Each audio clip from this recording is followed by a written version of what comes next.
Pueblo Grande Museum is in the center of Phoenix, Arizona. There is a 1 kilometer outdoor interpretive trail exploring an 800-year-old Hohokam platform mound, a ball court, native plant garden, and replicated homes.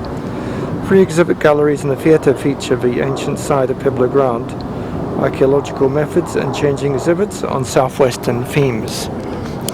It's located in a location close to the airport, hence we can see and hear a number of airplanes. Unfortunately, due to COVID-19, the visit here, its indoor parts are closed. So the owls.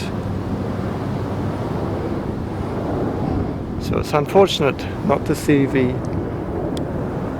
indoor parts. One can see different buildings.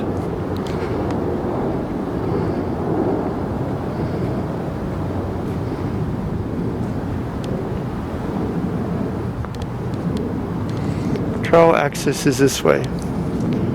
One can see, for information, the website.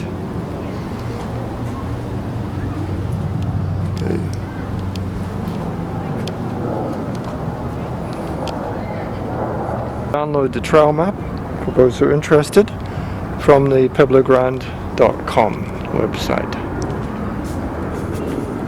So let's explore this trail in the center of Phoenix.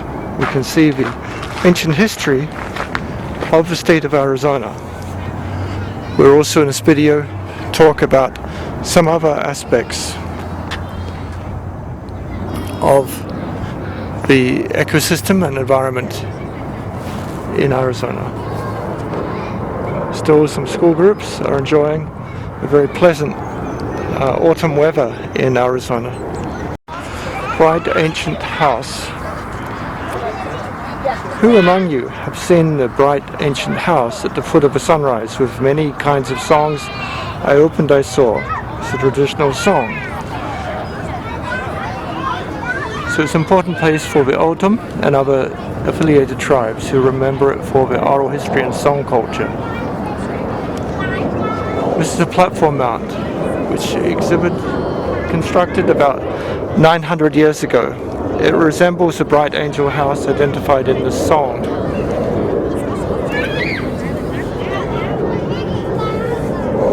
So let's explore different apps. Agave murafi. The plant produces a tall flowering stalk at the end of its life cycle. The heart can be roasted and eaten. Large roasting pits have been excavated in many Hohokam ancestral sites, still traditionally used today. This is an example of the roasting pit with the hot stones to keep the temperature high. Gardening in a desert. A native crop gardens is a modern illustration demonstrates irrigation techniques, crops and pest control. Before the Salt River was dammed, it flowed year-round. Using this sustainable water source, ancestral Sonoran desert peoples built canal systems that carried water several miles from the river. This garden is an example of how smaller canals or laterals were used to distribute this water to agricultural fields. The fields were used to cultivate a variety of plants used for food, construction, fuel, fibers, medicine, tools, and musical instruments. Common crops grown included corn, tepary beans, cotton, amaranth, indigo, devil's claw, gourds, tobacco, chittle pines, onions, squash, melons, sunflowers, and herbs. Crops were planted twice a year by a method called multi-cropping or companion planting. Ancestral Sonoran people knew, for example, that planting corn and beans together maintained soil fertility and boosted crop yields. Corn, beans, and squash, or the Three Sisters, traditionally made up a large portion of gardens in the Sonoran Desert. The front of this garden is fenced with saguaro ribs, and the back and sides are a living fence of Ocitello branches. Ocitello? Similarly, ancestral Consanaran peoples likely had fences and taken other preventive measures to keep animals from eating their crops. So saguaro is the fawns, and the saguaro crops here. In the season, it seems that the crops have been harvested. I refer you to the segment of video from the planting of squash and exploration by Karikuri. That's in this video as well, from the San Carlos Apache Nation. Let's continue with a description here of some of the foods. Shola buds, hanam in Odom language, or vat in the Pithouse language, is a food staple of the people that harvested once a year. The buds are gathered in the spring and must be picked before they blossom. The buds in historic times were steamed in the ground using a fire that was covered with earth. The roasting lasted all night, and in the morning the buds were brought out, then dried for defawning and storage. Currently buds are blanched, then dried on screens. Chola buds are reconstituted by adding them to a stew or soaking, and then frying them in lard or cooking them with chili. The buds can last up to 3 years if stored properly. Mesquite pods. Mesquite, you can see in the trees. We're past some Bihoji in Odom language, or Iya in the Pithouse language, a main food staple of the people in earlier times. The pods were harvested in the middle of a hot summer. Historically, canvas tarps were laid out and mesquite tree branches were shaken to rain the seed pods down. Storing was done in the large arrow weed baskets that sat on either side of the small logs, according to Odom, or tops of ramadas according to the Pithouse. The ramadas we will see later. Pods were ground into flour and used as a drink, porridge, or made into small dry cakes. The pods are sweet and will last into the early spring the following year. Currently, mesquite pods are milled into flour. This is done in fall when the humidity levels are low. Saguaro fruit. In Akimal autumn, called the saguaro hashani. The Pithouse call it the autumn begin the calendar year in June, when the fruit is ready to harvest. Both tribes pick the saguaro fruit in the Sonoran Desert, the only place where the cactus grows. Gathering sticks made of dried saguaro rib and cross-barred with chrysolite branch are used to bring the fruit to the earth. Then the fruit is made into a long-lasting syrup. The cooking process is very demanding, taking over 4 hours. Approximately 3 gallons of pulp are used in the process and will yield about 2 quarts of syrup. The seeds are used for jam, gruel, and chicken feed. The saguaro is not just a food source. After the cactus has fallen and stripped bare and dried by the sun, the roots of the cactus are gathered and used to build homes, ramadas, tools, traps, and other daily necessities. You can see here some of the surrounding barrier against the wind, and where they'll be roasting, in this case using concrete, but in the past using stones. This is creosote.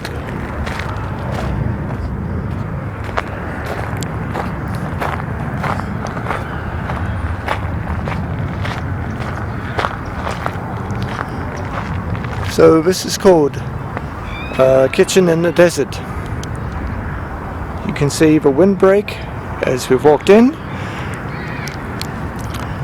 and they make these from mesquite wood posts set upright in the ground. Bands of small branches have been lashed horizontally around the post, called unama by Odom and ish by the Pithouse. These structures provided a windbreak for the central cooking fire. So an additional major crop is the prickly pear fruit, ipai. Ipai bahedai. People call it kayap dido. Historically, both tribes harvested the fruit. The season for picking in Salt River Valley is end of August through late September. Characteristic white dots on the fruits are fronds called glochids, which are barbed at the end. Tongs are needed to twist the fruit off, and chrysolt branches to brush away the thorns. Unlike the saguaro fruit, the prickly pear seeds are not consumed, and the raw fruit is only eaten in limited quantities, as it can cause chills. Okay, well, I've eaten quite a few in the past. The syrup can made following the same process for the saguaro fruit. Cooking is done in medium heat for up to 6 hours. Prickly pear syrup does not keep long and has a mild flavor.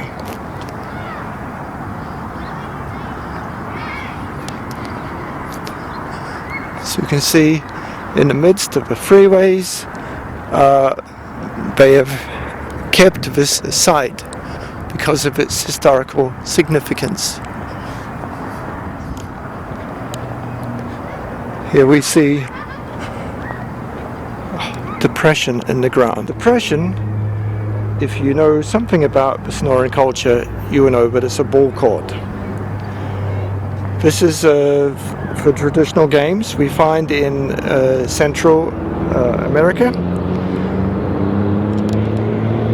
There are significant features within the large integrated cultural system of Hohokam, and were used between AD 750 to 1200. Research suggests the ball courts served the public arenas for specialized activities that might have involved religious gatherings and exchange of commodities such as pottery and possibly ball games. The Hohokam ball courts are geographically isolated from those identified in Mexico and Mesoamerica, and they have a distinctively different architectural style. Hohokam ball courts are oval-shaped with earthen embankments and sloping plastered floors, while those found in Mesoamerica are rectangular with flat floors and constructed from stone. The ball court at Pueblo Grande measures 82 feet in length and 38 feet in width. Over 200 Hohokam ball courts have been identified. But Pueblo Grande's ball court is unique as it's one of a few completely excavated by archaeologists and structurally stabilized afterwards. Sometime after 1200 AD, the Hohokam discontinued the use of ball courts. So the reason for the discontinuation of a ball court system is unknown.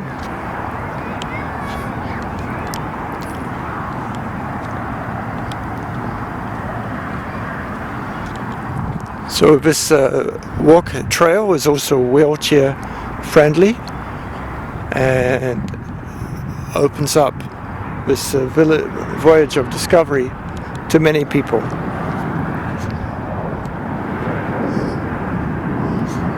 So this is the velvet mesquite tree, Prosopis velatune. The plant's beans were an important food source for the Hohokam.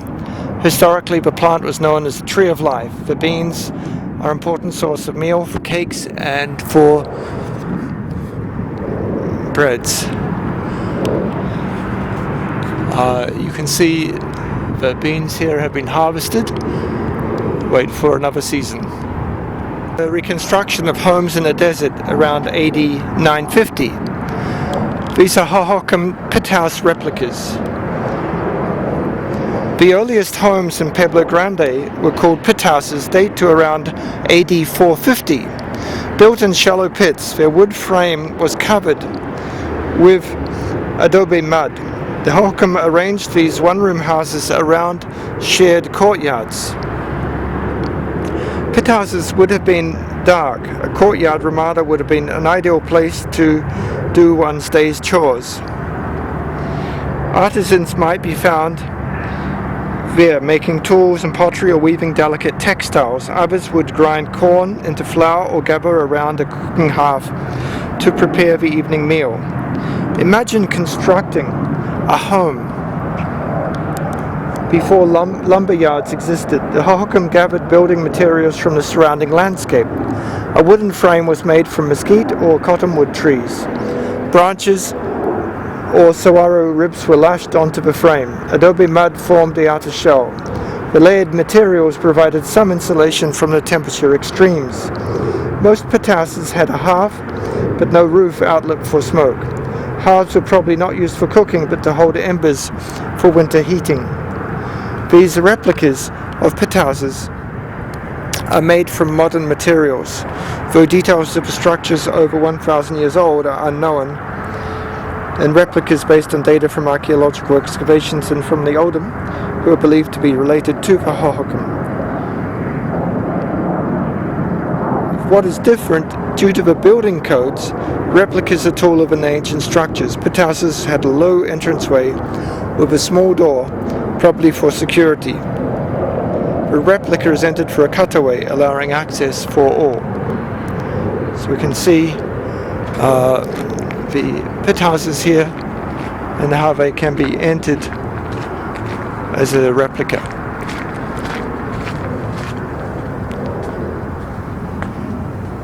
So you can see the walls reinforced with lots of wood, Adobe, the branches from cottonwood or mesquite trees, and the floor would be mud. There'd be some bowls to baskets, goods, different things here, as we can see. Grinding stone for the corn. They're using twine or fiber to tie wood together, and the outside is mesquite, and on top as well. And in the middle, the hearth, as I said, for heating using embers. The small entranceway is also there for security. So it's a safe space for people, and they would have some fibers as well. And certainly cooler in the very hot summers and warmer in the cold winter. It's short but cold at night in the desert. Hohokam suburbs, AD 1300. The adobe houses were surrounded by walls. Many of today's suburban houses the same. Built around 1150 to 1450, adobe compounds at Pueblo Grande contained up to 17 rooms, probably shared by family groups. Indoor spaces in the desert can be hot, so shady ramadas provided a place for daily tasks. Adobe houses used much less wood than earlier wood-framed pithouses. Trees may have been increasingly scarce for the Hohokam. Perhaps one reason adobe compounds had become a more common type of home by 1400.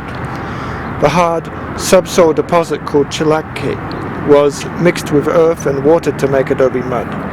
Walls were made up of layers, sometimes on stone foundations. Rooms had a wooden roof structure. So this replica is made with modern materials, but tries to give illustration of the type of houses and compounds. So you provide some compound, you keep some animals here, you can grind your corn. The ramada has a shade, you put brush on top as well. You can see the fire, a viewing station. For carrying for baskets, cotton is being gathered, and cotton is in the gathering burden basket.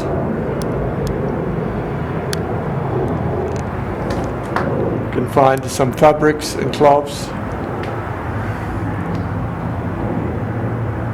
a number of bowls,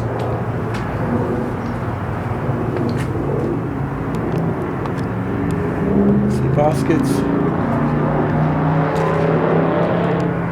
This is another tree. This is a blue Palo Verde, Parkinsonia florida. It's a yellow flower. This little leaf is more blue-green in color. There's a small thorn between the leaf stems. It's an edible seed. The legume can be roasted on the ground. So you can see the small thorns here between the leaves. This is another type of tree, and you see the need to be able to eat the different trees and to be able to flourish. We need the food, mixture of animals and vegetables. So this is a desert oasis. Why did the Hohokam settle here? It's because it's here the Salt River ran the whole year round. And so remnants of the Salt River meant that there's always water here, even in the hot summer, dry season. So it's very critical. This was the largest system of canals in prehistoric America. The river dried up only after the addition of modern-day dams. In stark contrast to the dry desert, large canal and riverbanks were lined with water-loving plants. These riparian resources provided the Hohokam with food, fibers for weaving, and wood for fuel and construction. Hunters also found a variety of animals in the lush vegetation. These resources were a vital supplement. The canal you can see here is the old crosscut canal, was first built in 1888. Runs most of the year. It only hints at what the Hohokam riparian areas might have been. Cattail grows in the canal, as it would in the ancient canals. Willow and cottonwood are also abundant on the side of the canals. So the fish, mollusk, water beaver, birds, beavers and turtles.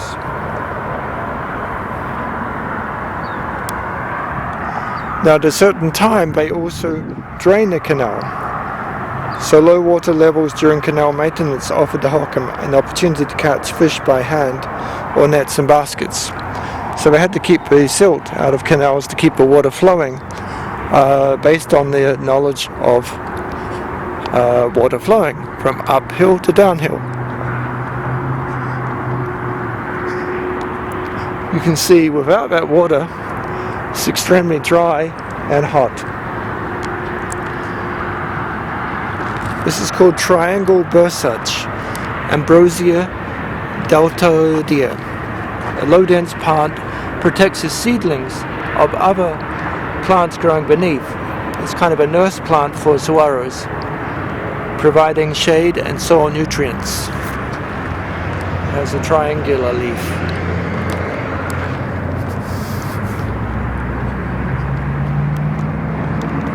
About the Odom worldview. So you can see visitors to this ancestral place pass through a world of soils and spirits. Souls and spirits. Historically, the Odom placed a pile of stones on top of this platform mound. This shrine acknowledges the spiritual power of the Savani, the spiritual leader or leaders who once lived here. This Odom believed that people and animals coexist in the Kachini Jiva, the natural world, which is sandwiched between Dam Kanchim, the sky above, and Vil Kanchim, the world below. From beyond the eastern horizon, Sidaviro, the sun and the moon travel from the home of Bulbulgum, deceased ancestors, to the western sunset, Hodunin, where the ocean is a place of pilgrimage and salt gathering. This is Arizona, so the west, the sunset, is California. As you ascend the platform mound, you enter a place above. Here the landscape offers views of sacred mountains in every direction, where prayers continue to cross from this world to the Odom world of spirits.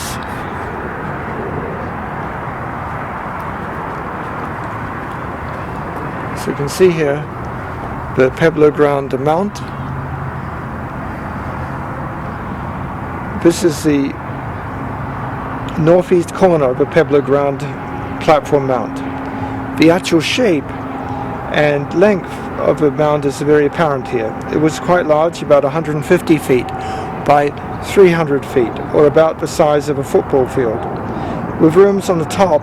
The total height was around 25 feet. The mound contains at least 720,000 cubic feet of fill, including the remains of rooms that were successfully demolished and rebuilt. This corner retaining wall, which you can see here, says river cobbles, chunks of hardened calcite and granite and sandstone blocks set in mortar. The use of stone in the mound's walls is unusual, if not unique, to Pueblo Grande. In the distance you can see some rooms built adjacent to the mound and portions of rectangular compound wall that has surrounded the mound.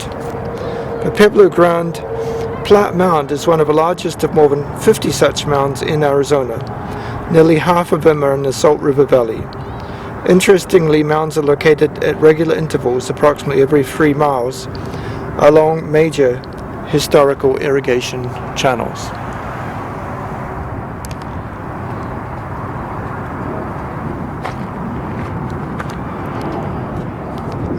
So we're walking up the path. Again, I've made it wheelchair friendly for people to walk up. These rooms. In 1901, Dr. Joshua Miller, president of the Arizona Antiquarian Association, conducted the first reported excavation of Pueblo Grande platform mound. With picks and shovels, a plow and scraper, Miller and his crew tunneled into the east side of the mound. One of the tunnels is still visible at the front of his room on the right. So they tunneled in and then they excavated. However, the excavation leaving the room open opens it to some erosion potential. So recent studies have revealed the remains of at least 7 plastered rooms abutting the walls of these rooms. So perhaps these rooms could be called cells because the walls you see were built to hold dirt and trash that served as a foundation for the plastered floors rather than enclose actual rooms. As elsewhere on the mound, the Hohokam were constantly remodeling and repairing, partly due to erosion of the Adobe mud, but also possibly due to competition among different Hohokam communities that resulted in frequent expansions of these rooms. So you can see here in the mound the rooms constructed. Nowadays you can see the noise of the freeway. Sky gazing. Well, this would be a place for sky gazing. This room at the southeast corner of the mound has architecture that is especially interesting. Built on the remains of previous structures, the room was one of the highest points on the mound. On its floor was the imprint of a reed mat. Breaking from normal practice, a corner doorway was built in this room which faces northeast. Another doorway was put in the middle of the south wall. At sunrise on the summer solstice and sunset on the winter solstice, a curious alignment occurs. During these 2 days, a shaft of light stretches from one doorway into the other, signaling the midpoints of the solar annual cycle. Okay, so that is actually a marker for the summer solstice between these doors. So this functioned as a calendar for the Hohokam people. To desert farmers, celestial events and seasonal changes would have been extremely important.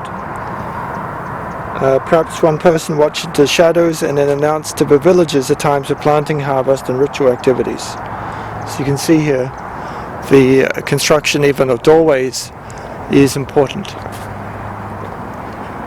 can see the power of erosion. Special rooms. Artifacts discovered in these 2 rooms hint that the room was put to some special uses. In the front room were found carved shell and wood, an axe, red and purple pigments, an animal effigy, ceramic jar, rollers and other artifacts.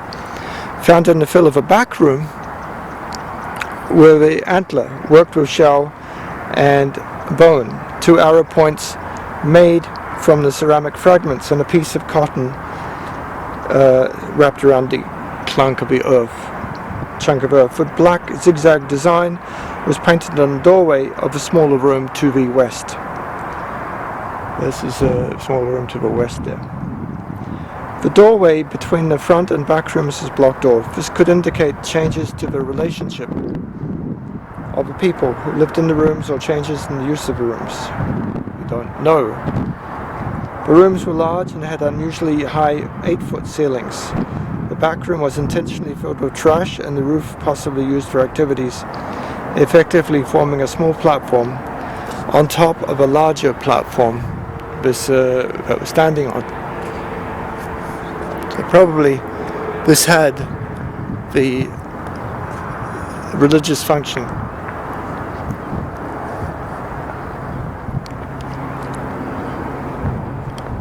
So this is the platform. You can see a large platform.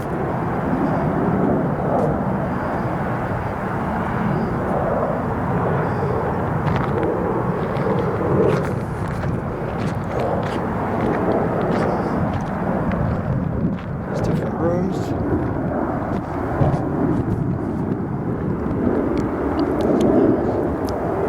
How do you save a mound?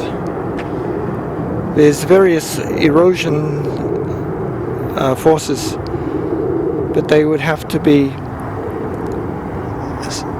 over the course of 1,000 years, elaborate mechanisms. So you can see some percolation of groundwater. This was around the center. Originally the mound may have been two smaller mounds that eventually merged into each, grew through time to create a single large structure. During the mound's use between 1150 to 1450, the rooms on top were remodeled, expanded, and reused, or finally filled with trash or burned. Much like today, Hohokam had to constantly repair eroding Adobe walls and floors. Archaeologists evacuated most of the southern portion of the mound in the 1930s. This is over in this direction. The northeast has only been partially excavated and will remain protected for future researchers. So this is sort of left intact as the techniques will develop. The exposure of a mound to the weather, animal burrowings, and even aircraft and train vibrations have caused serious deterioration. And they've tried to stabilize it through the National Park Service and City of Phoenix. So many of the rooms that were previously excavated have now been refilled, restoring the mound to its appearance before excavation. So you can see even rats come in and erode part of a structure.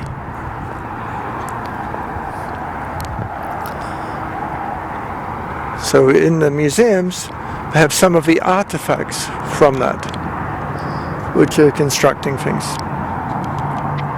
Supermarkets, harvesting the desert. Desert resources were almost always crucial to the Hohokam survival, even before they became skilled farmers. However, utilizing these resources was more complex than just a trip to the store or supermarket. Hohokam had to know what was available on a seasonal basis from the 4 environmental zones: riparian, desert scrub, bajada, and the foothills. They traveled as needed to gather resources and even manipulated some wild plants, encouraging their growth nearby. With skill and ingenuity, they survived a challenging desert environment for more than 1,000 years. The Sonoran Desert, the most diverse in North America, provided the Hohokam with resources for food, shelter, clothing, tools, and crafts. They harvested a variety of fruit and seeds from edible cactus and desert shrubs, collected various herbs, bulbs, and roots. The fibrous leaves or stalks of some plants could be woven into cloth or cordage. Construction materials came from trees, reedy riparian plants, and even from some cactus. Toolmakers and artisans also used desert resources to make wooden pedestals, as well as weaving and ceramic production tools. The saguaro was a one-stop store for Hohokam. The food and beverage section was fruit and harvested in the summer. The fruit's flesh could be eaten or processed into a syrup and the seeds ground to flour. The building materials section was saguaro's structural ribs. Running the height of the cactus, the strong ribs are harvested after the cactus's death. The drying cactus would also provide an item for housewares section. The containers could be made from the saguaro's boot. There's a picture of a saguaro. The scar that forms around the bird's nest pecked into the cactus's flesh. So that boot we can see many holes in the saguaro cactus where the birds are growing. This map gives us illustration at Painted Rock Petroglyph site, which is on these rocks here. It was part of the Southern Historic Trail. Tracks and traces. For thousands of years people have lived and travelled along the corridor known as the Southern Trail. It's a story of diverse people, their culture and different modes of travel. Indigenous people travelled the trail along the river. In the 1840s, soldiers, immigrants, miners, mail carriers travelled the trail. In the time, train tracks, interstate highways, air travel corridors, and utilities followed the Southern Trail. As the travellers on the trail changed, so did the path itself. Segments were moved closer to water or around obstacles. As each new form of transportation came through, the path was smoothened and widened. So Phoenix is in this direction here, up here. And this trail goes south of Hill River Indian community. This one is the Painted Rock Petroglyph site. And eventually on the left, the Colorado River and Yuma. And you see the railroad line and different pictures over time, from wagon wheels, horses. In 1694, Jesuit priests traveled north from the New Spain to visit the people at missions in California. So these were some of the first Europeans. El Camino Historical National Site.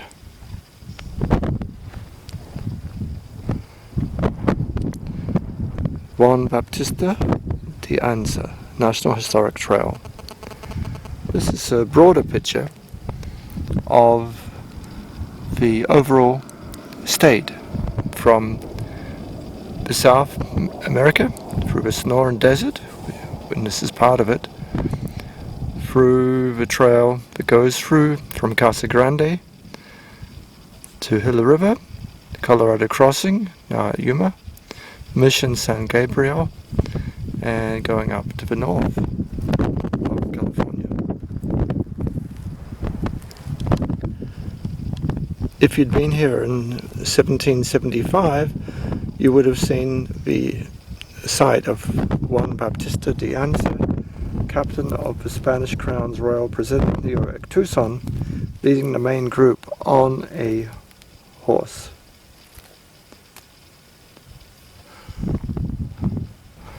So these have different descriptions. There are hills to the side, different trails, Butterfield Trail, stagecoach to California in 23 days. Going from Memphis and St. Louis across America to California. Mormon Battalion in the 1846 was fighting in the Mexican-United States War. You can see here a camping ground is now at this place. So we can follow the trails.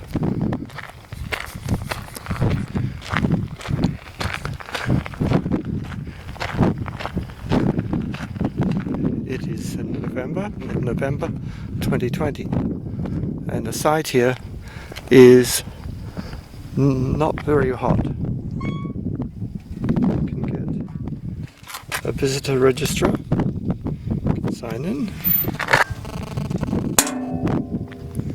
Archaeologist perspectives, based on archaic style of writing, style of writing. Archaic shapes include circle clusters, grids, rakes, ladders, and atlases. And the other shapes include anthropomorphs,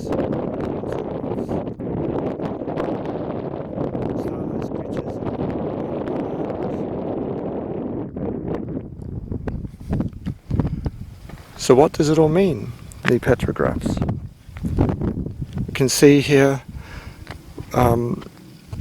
it might be a man with interlocking hands, a lizard, snakes, sun, deer, rattlesnake, maize, moon, sun, scorpion, snake. So let's see, when we look at the rocks, what shapes they have. Who made these designs? The Oldham people have called this area home for thousands of years. They believe they descended from people known as the Hohokam. The Oldham call them the ones who passed on. The petrograph designs are evidence of a vibrant and interesting culture. Textiles, jewelry, baskets, hunting, farming, trade, tools. So we can start to see some of the petrographs.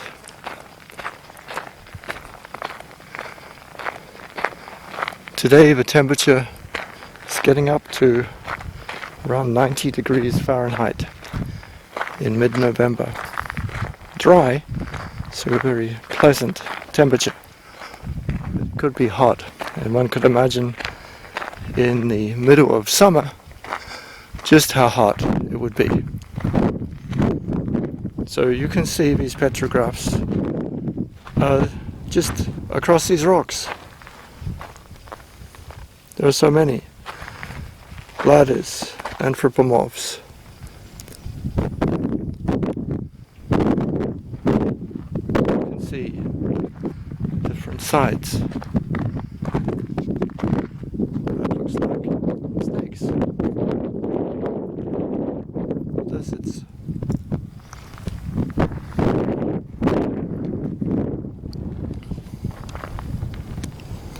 There are so many.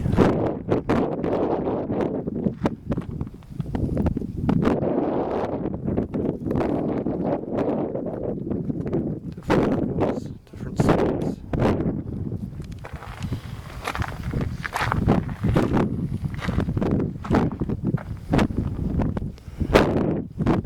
So we can see art.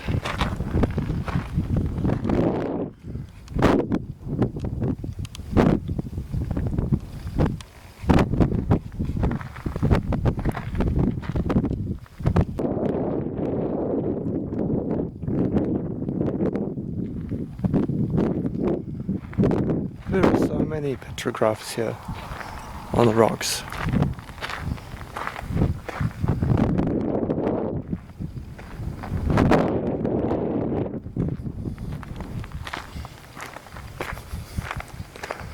Before it was a national park or national memorial site, I just wonder how many of these rocks were taken by who didn't care to keep the heritage here.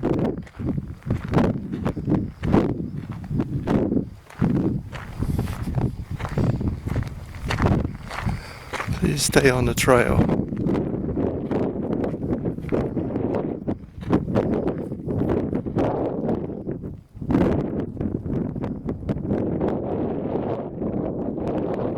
It is a crime to take things away from the heritage site, but 1979 law, one hopes that before that many people did not take these things away.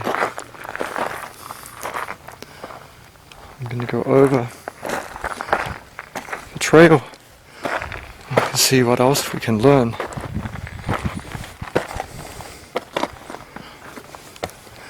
Also get a glimpse of the Sonoran desert landscape. You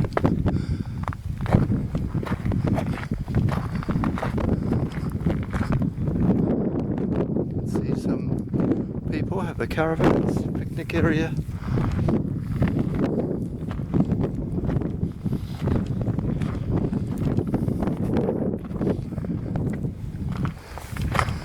There's a trail all around. The creosote bush still grows up here.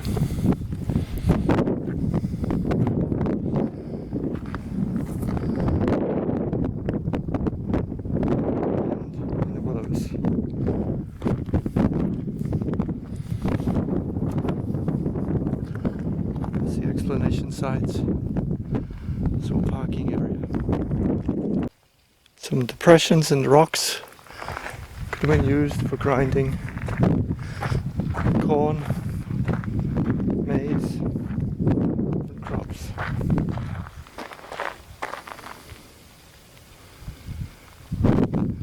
Where the trees are, one can see where the Hilla River extends.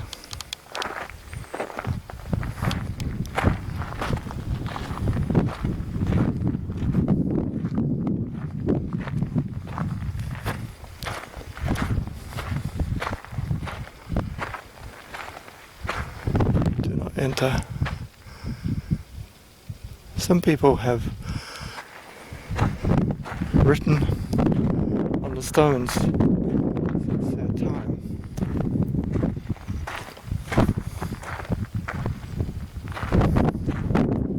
Okay, so there's no entry fee. It's very interesting. So trying to be respectful is very critical. Do not touch, move, or climb on the rocks. Keep your pets out. In the last 12,000 years, many people have come. Many more people will be expected to come. Let's go inside.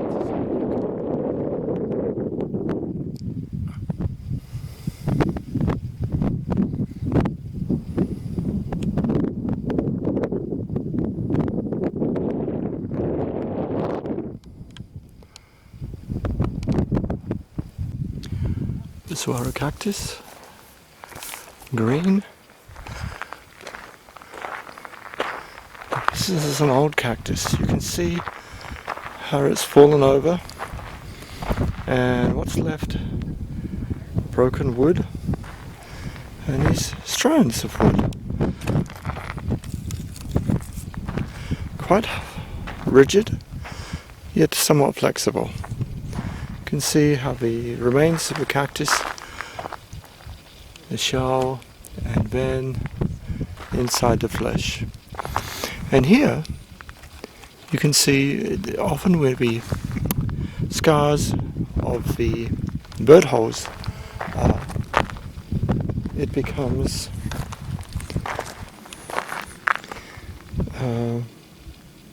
quite sealed. You can use it as a water container or another container.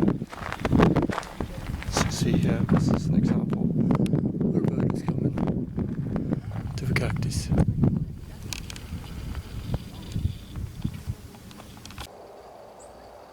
Juniper berries. It's in November in Arizona. Alligator bark juniper is found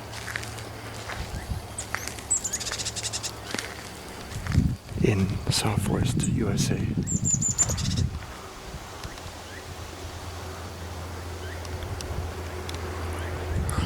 It can be made into a meal. It's quite sweet.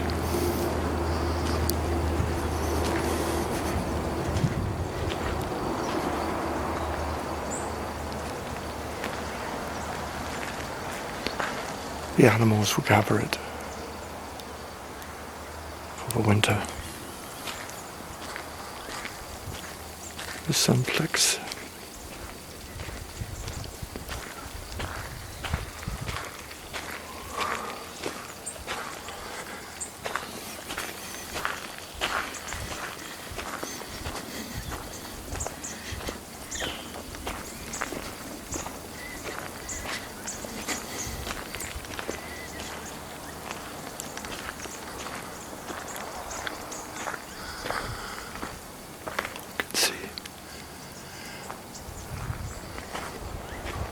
Junipers. The fruits take about 2 years to develop, which is quite remarkable.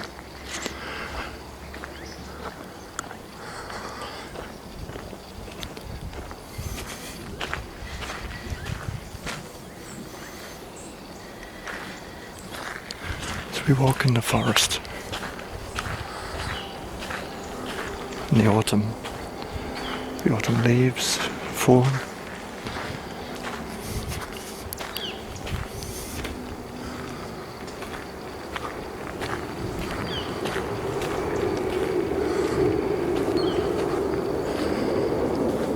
disturbed by the Air Force as they practice their fighter jets.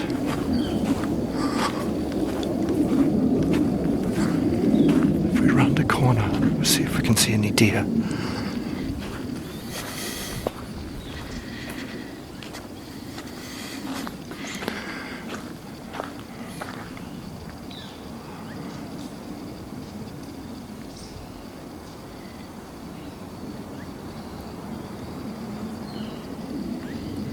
I saw the deer before I turned the camera on.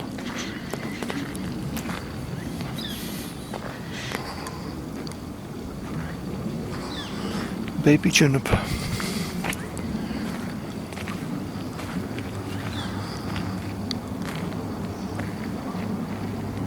Willows.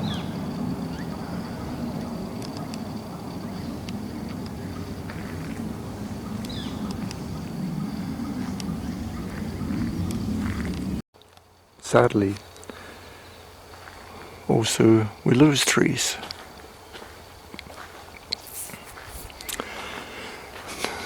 The constant supply of new trees and old trees keeps the world going.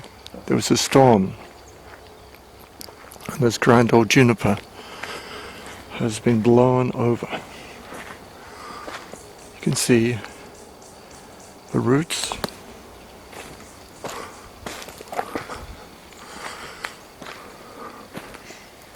Unfortunately, that's the last crop of berries that this tree will ever make. The roots, not so deep. You can see the bark.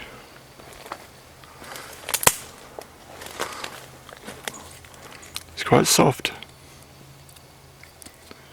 fire resistant. New trees grow around it.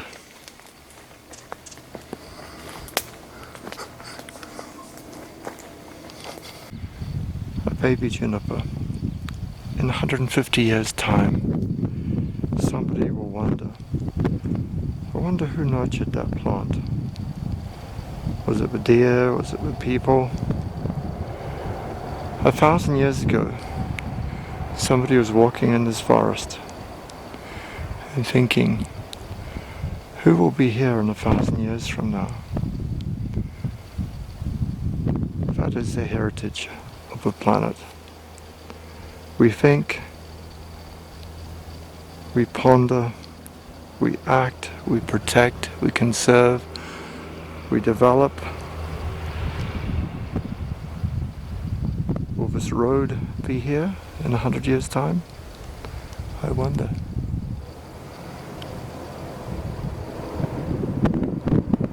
All these trees, some will be here and some will be new. The opening is an opportunity.